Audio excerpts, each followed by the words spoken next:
नमस्कार दोस्तों, मैं देवेश शुक्ला आप सभी का स्वागत करता हूं आपके अपने यूट्यूब चैनल पर। मेरे प्यारे दोस्त, आज हम बात करने वाले हैं UGC net JRF paper number 1 के प्रीवियस ईयर क्वेश्चन पेपर के बारे में। ठीक है, किसके बारे में बात करेंगे? यूजीसी नेट जेआरएफ पेपर 1 के प्रीवियस ईयर क्वेश्चन पेपर के बारे में बात करेंगे। हालांकि मैंने इसका पहला वीडियो, जो पहला पार्ट है, वो बना दिया था पिछले वीडियो में। ठीक है, जिसका लिंक आपको डिस्क्रिप्शन में मिल जाएगा। साथ ही मैंने उसका पीडीएफ भी आपको टेलीग्राम चैनल पे प्रोवाइड करवा दिया था।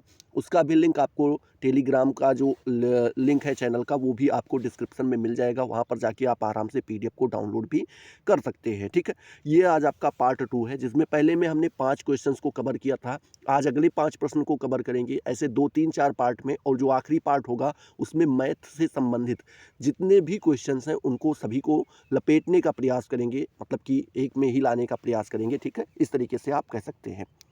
तो बात करें, जो आपकी परीक्षा है वो कौन करवाता है? एनटीए करवाता है, नेशनल टेस्टिंग एजेंसी। ठीक है, यही आपकी परीक्षा जो है यूजीसी नेट जेआरएफ की कंडक्ट करवाती है। अगर इसका आप previous year question paper download करना चाहते हैं तो एनटीए की ऑफिशियल वेबसाइट पे जाके आप आराम से डाउनलोड कर सकते हैं। ठीक है, जब आप 8/12/2023 का क्या करेंगे, पेपर प्रश्न पत्र डाउनलोड करेंगे, तो आपको बिल्कुल यही हूबहू प्रश्न पत्र देखने को मिल जाएगा। ठीक है, चलिए बात करते हैं क्वेश्चंस के बारे में। एक एक क्वेश्चंस को पढ़ेंगे और देखेंगे कि इनका जवाब क्या होना चाहिए था और या फिर क्या है। ठीक है, और हमने गलतियां कहाँ पर की, ये सारी चीज़ें जानने की कोशिश करेंगे। यहाँ पर आपको क्वेश्चंस नंबर दिए गए हैं, साथ ही साथ क्वेश्चंस की आईडी भी दी गई है। अगर आप चाहें तो इनको सर्च कर सकते हैं गूगल पे। जैसे ही क्वेश्चन आईडी आप डालेंगे, इसका आंसर आपको देखने को मिल जाएगा। ठीक है, चलिए बात करते हैं। पहला प्रश्न बोल रहा है, निम्नलिखित में से कौन सा इस प्रश्न से संबंधित है कि क्या सामाजिक वैज्ञानिक निष्कर्ष जो है लोगों के प्रतिदिन के प्राकृतिक सामाजिक परिवेश पर लागू होते हैं? ठीक है, एक मिनट पहले इसको समझिए क्या बोल रहे हैं। बोल रहे हैं जो निम्नलिखित में से कौन सा इस प्रश्न से संबंधित है। ठीक है, इस प्रश्न को पढ़िए पहले और इसको बताना है कि यह प्रश्न किससे संबंधित है। 4 ऑप्शन आपको दिए गए हैं। प्रश्न क्या कहता है? प्रश्न कहता है कि जो क्या सामाजिक वैज्ञानिक निष्कर्ष, मतलब जो सामाजिक वैज्ञानिक निष्कर्ष है, समाज के लिए जो निष्कर्ष निकाला जाता है वैज्ञानिक तौर पे, वो लोगों के प्रतिदिन के प्राकृतिक सामाजिक परिवेश में, मतलब लोगों का जो प्रतिदिन का सामाजिक परिवेश है, या आप कह सकते हैं प्राकृतिक सामाजिक परिवेश है, जो डेली वो जी रहे हैं जीवन अपना। ठीक है, उस पर वो सारे निष्कर्ष लागू होते हैं जो समाज के लिए जो है वैज्ञानिक विधि से निकाले जाते हैं निष्कर्ष। तो आपको बताना है। ठीक है, तो ये किससे संबंधित है? ये एक आपका क्वेश्चन दिया गया है। ये कहाँ पर पूछा गया था? तो ये आपका पारिस्थितिकीय वैधता से संबंधित है। किससे है? पारिस्थितिकीय वैधता से संबंधित है। जब आप पढ़ेंगे इन चीज़ों को तो अच्छे से जान पाएंगे। अभी फिलहाल आप ये मान के चलिए कि इसका ऑप्शन नंबर 1 बिल्कुल सही हो जाएगा। ठीक है, वहीं पर हम बात करते हैं प्रश्न नंबर 2 के बारे में, जिसकी क्वेश्चन आईडी दी गई है। ठीक है, ये इतना दिया गया है और क्वेश्चन नंबर आपका 13 है जब आप प्रश्न पत्र को डाउनलोड करेंगे वहाँ पर। ठीक है, अब यहाँ पर बोल रहा है कि नीचे 2 कथन दिए गए हैं। 2 कथन कौन कौन से दिए गए हैं, दोनों को पढ़ेंगे। पहला कथन बोल रहा है, स्पीयरमैन के रो, ठीक है, का समानतया 2 क्रम सूचक चरों के बीच संबंध की सुदृढ़ता और दिशा को मापने में प्रयोग किया जाता है। क्या यह बात सही है कि गलत है? तो स्पीयरमैन का जो भैया रो है, ये समानतया अगर देखें तो जो जो 2 क्रम सूचक होते हैं, मतलब 2 चर आप कह सकते हैं। क्रम सूचक मतलब कि एक के बाद दूसरा। ठीक है, तो जो आपके 2 चर होते हैं उनके बीच के संबंध की सुदृढ़ता और दिशा को मापने के लिए हम क्या करते हैं, स्पीयरमैन की रोह का प्रयोग करते हैं। ये आपका बिल्कुल सही कथन है। ठीक है, आगे आपका यहाँ पर देखें भैया, तो यहाँ पर बोल रहे हैं, और एक मिनट, यहाँ पे ये आपका पियर्सन होना चाहिए था। ठीक है, ये नाम थोड़ा हमें लग रहा है गलत टाइप हो गया है। कथन 2 में कह रहा है कि पियर्सन का सह संबंध गुणांक 2 चरों के बीच संबंध के वक्र रेखीय होने पर काफ़ी उपयोगी होता है। तो भैया पहली बात ये जानिए कि जो पियर्सन का सह संबंध गुणांक है, ठीक है, गुणांक क्या है? आर है। ये वाला आर होता है। ठीक है, गुणांक क्या होता है? ये वाला आर होता है।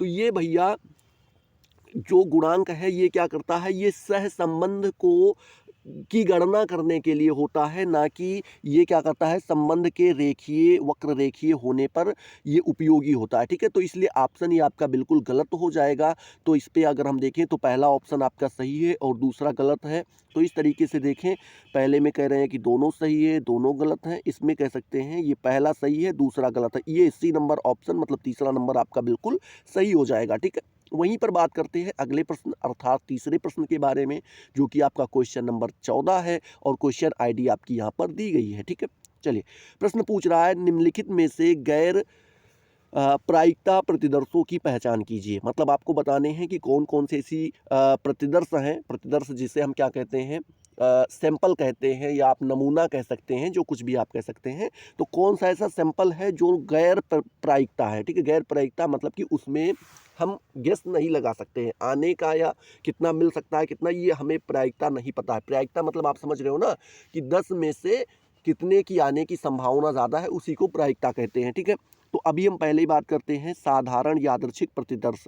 ठीक है, क्या साधारण यादृच्छिक प्रतिदर्श क्या होता है भैया, ये तो इसमें बात करें तो ये क्या होता है, पहले यहाँ पर आप देख सकते हैं कि साधारण यादृच्छिक प्रतिदर्श जो है, जिसे हम सिंपल रैंडम सैंपल कहते हैं भैया, एक संभाव्यता नमूनाकरण विधि है। क्या है संभाव्यता, जिसमें कुछ संभाव्यताएं होती हैं।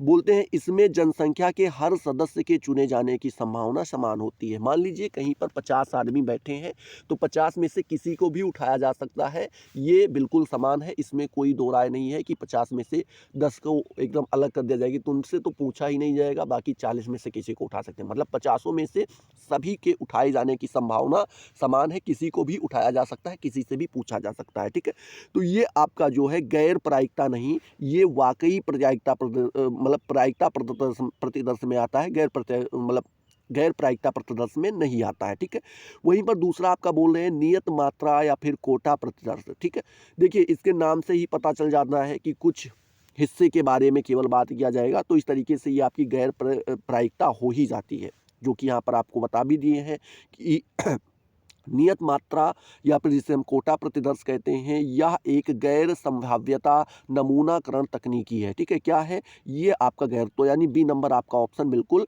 सही हो जाएगा, बी हमारा सही हो जाएगा ऑप्शन तीनों में, अभी दो में से। ठीक है, इसमें शोधकर्ता किसी विशिष्ट लक्षण या फिर कोटा के आधार पर नमूना चुनते हैं। मतलब बोल रहे हैं कोई लक्षण चुना जाता है कि इतने बच्चे पढ़ने में तेज हैं, हम इन्हीं से पूछेंगे, इतने पढ़ने में नल हैं तो इनसे हम पूछेंगे नहीं। ठीक है, तो कुछ लक्षण के आधार पर या कुछ कोटा के आधार पर कुछ नमूने चुनते हैं।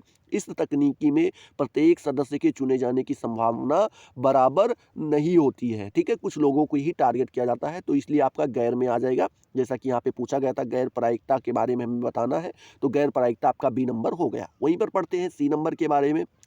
सी नंबर आपका कह रहा है व्यवस्थित प्रतिदर्श। ठीक है, क्या बोल रहा है, व्यवस्थित प्रतिदर्श। बात करते हैं व्यवस्थित प्रतिदर्श, बड़ी आबादी से व्यवस्थित और यादृच्छिक रूप से नमूना चुनने की एक सांख्यिकीय विधि है। ठीक है, जो आपकी क्या है, जब हम बड़ी आबादी या कोई व्यवस्थित है उसमें से हम क्या करते हैं, जब कुछ चीज़ों को चुनते हैं, कुछ चीज़ों को नहीं, मतलब सभी के चुने जाने की संभावना जहाँ बराबर होती है, लेकिन चूंकि उनकी आबादी क्या होती है, बड़ी होती है। मतलब जैसे अभी हमने 150 की बात की तो वो हो सकता है 1,00,000-2,00,000 में हो, इस तरीके से कहा जाता है। यह एक व्यापक तकनीक है जिसका इस्तेमाल शोधकर्ता विश्लेषक करते हैं और विश्लेषक करते हैं। ठीक है, कौन कौन करता है, शोधकर्ता करते हैं और विश्लेषक करते हैं। तो इसलिए आपका ये गैर क्या बोलते हैं, एक मिनट, हाँ, गैर प्रायिकता प्रतिदर्श नहीं है आपका, ये प्रायिकता प्रतिदर्श है। ठीक है, चौथा आपका डी नंबर बात करते हैं हिमकंदुक। ठीक है, ये करदुक लिख गया है तो इसको थोड़ा हम देख लेते हैं। हिमकंदुक जिसको स्नोबॉल बोलते हैं, प्रतिदर्श के बारे में पूछा गया है, तो यहाँ पर ये भी एक ऑप्शन में है। तो स्नोबॉल नमूनाकरण एक गैर संभाव्यता नमूनाकरण विधि है। मतलब कि आपका बी और डी दो सही होंगे ऑप्शन।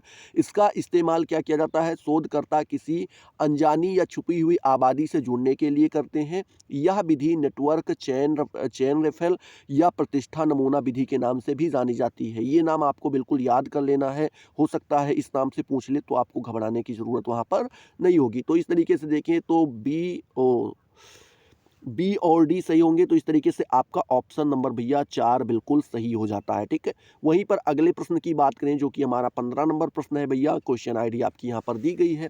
यहाँ पर आपसे पूछ रहा है कि किसी शोध प्रतिवेदन के निम्नलिखित में से कौन से खंडों पर साहित्य चोरी का पता लगाते समय समानता की जांच के लिए विचार नहीं किया जाता है। एक मिनट, यहाँ पे समझिए क्या बोल रहे हैं कि कुछ यहाँ पर चीज़ें बताई गई हैं, इसमें से कौन सी ऐसी चीज़ है जब हम साहित्य चोरी का पता लगाते हैं कि कहीं से कोई साहित्य चोरी तो नहीं की गई, मतलब हूबहू उठा के छाप तो नहीं दी गई है, तो उसमें से किन चीज़ों के ऊपर हम ध्यान नहीं देते हैं कि वह हूबहू है। ठीक है, चलिए पहला तो सार के ऊपर बिल्कुल भैया सार के ऊपर ध्यान दिया जाता है, तो इसलिए आपको यहाँ पर ध्यान में रखना है सार बिल्कुल सही ऑप्शन है। ओ मतलब ऑप्शन इस तरीके से गलत है, सार के ऊपर हम सार ध्यान देते हैं। ठीक है, दूसरा कह रहे हैं सभी सजातीय शब्द या नियम।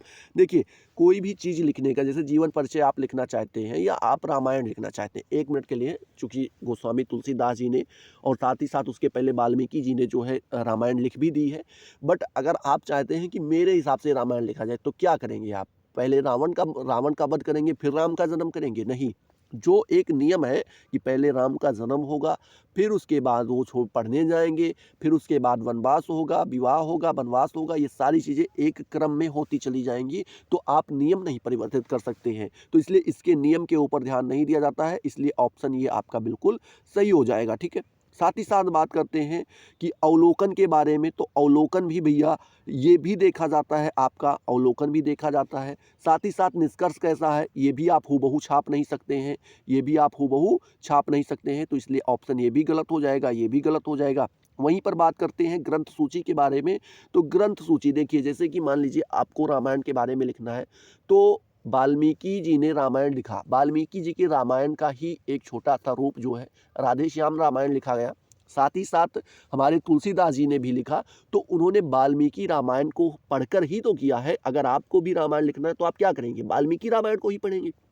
ठीक है, तो इसलिए ग्रंथ सूची को भी कॉपीराइट नहीं दिया जाता है, इसको भी चोरी के उसमें नहीं लाया जाता है। तो इस तरीके से अगर हम देखें भैया, तो हमारा कौन कौन सा बी और ई कौन से ऑप्शन में दिया गया है, तो आप यहाँ पर ऑप्शन नंबर 2 बिल्कुल देख सकते हैं कि बी और ई जो है हमारा ये सही हो जाएगा। ठीक है, अब अगला प्रश्न आपसे पूछ रहा है कि जब लोगों के संप्रेषण में अर्थ आसित होते हैं तो वह निम्नलिखित से संबंधित होते हैं। आश्रित मतलब ये हुआ कि जैसे कोई संप्रेषण का मतलब, तो पहले आप समझ लीजिए कम्युनिकेशन कहते हैं, जब दो व्यक्ति बैठ के क्या कर रहे हो, बात कर रहे हो, और बात करते करते 1 मिनट के लिए चुप हो जाए। ठीक है, जैसे मैंने कुछ आपसे कहा और मैं अब आपसे आपके सामने शांत हो जा रहा हूँ। ठीक है, अब जो मैं ये शांत हुआ हूँ, ये क्या है? जो ये शांत समय है इसको आप क्या कहेंगे? ठीक है, क्या कहेंगे? लेकिन वो समय कैसा होना चाहिए? आश्रित होना चाहिए, मतलब कोई ना कोई कारण छुपा होना चाहिए, या कुछ आप उसके अंदर प्लानिंग कर रहे हो ऐसा कुछ होना चाहिए, या आप उससे कोई कुछ अनुमान लगा के बैठे हो, उस तरीके का होना चाहिए। ठीक है, तो इस तरीके का अगर देखें भैया, तो इसको हम क्या कहते हैं? समय का मनोविज्ञान कहते हैं। ये ऑप्शन सही हो जाएगा। खंडित समय का मतलब होता है भैया कि जो समय ऐसा कि आप कुछ बात कर रहे हो और तीसरा आके बोल दे और आप एकदम चुप हो जाए, मतलब आपकी बात को काट दिया गया है, खंडित समय हो जाता है। ठीक है, प्रक्षेपी समय होता है आपका कौन सा? प्रक्षेपी समय हो जाता है जब आप बात कर रहे हो। ठीक है, और आप क्योंकि टॉपिक चेंज करना चाहते हो तो 1 मिनट के लिए चुप हुए और आप दूसरी बात को स्टार्ट कर दिए, प्रक्षेपी होगा। प्रत्याशिक समय जो होता है कि आप किसी चीज़ की किसी से बात कर रहे थे और वो व्यक्ति हो सकता है बीच में उठ के चला गया है, तो आप क्या कर रहे हैं, 2 मिनट के लिए आप चुप हो गए जब तक वो नहीं आ रहा है, तो इसलिए प्रत्याशिक समय कह दिया जाता है। तो ये सब आपके बिल्कुल गलत हो जाएंगे, क्योंकि आशित यहाँ पर होना चाहिए ना, क्या बोल रहे हैं? अर्थ आशित होते हैं। जब वो क्या होते हैं? आशित होते हैं, तो वो किससे संबंधित होता है? तो जब आप आशा रखते हैं तो समय का मनोविज्ञान कहा जाता है कि आप कुछ बोलते बोलते चुप हो गए और आदमी को समझने का थोड़ा सा मौका दे दीजिए। जैसे डबल मीनिंग कोई बात बोले और आप एकदम से चुप हो गए। जैसे हमारे यहाँ पर एक कहावत होती है, कहते हैं भैया तू पुरुष नहीं हो, कहते हैं तू पुरुष ना ही हो, फिर चुप हो जाते हैं। तो लोग सोचने लगते हैं पुरुष नहीं, महिला का। ठीक है, लेकिन बाद में फिर हंस के बोलते हैं अरे पुरुष नहीं महापुरुष हो। ठीक है, तो इस तरीके से ये चीज़ें जो हैं, तो इसको हम क्या बोलते हैं? समय का मनोविज्ञान कहा जाता है। तो इसलिए ऑप्शन नंबर 4 आपका बिल्कुल सही हो जाएगा। आई होप आपकी ये सारी चीज़ें क्लियर हो गई होंगी। अगर क्लियर हुई तो मेरे प्यारे दोस्त वीडियो को फटाफट लाइक कर दो, अपने दोस्तों के साथ शेयर करो, और चैनल को अगर अभी तक सब्सक्राइब नहीं किया तो सब्सक्राइब करके बेल वाले आइकन को जरूर प्रेस कर दो, जिससे आपको सारी नोटिफिकेशन मिलती रहे और आप उनसे लगातार लाभान्वित होते रहें। तो चलिए अगले वीडियो में मिलते हैं नए जोश नए टॉपिक के साथ। तब तक के लिए जय हिंद, जय भारत।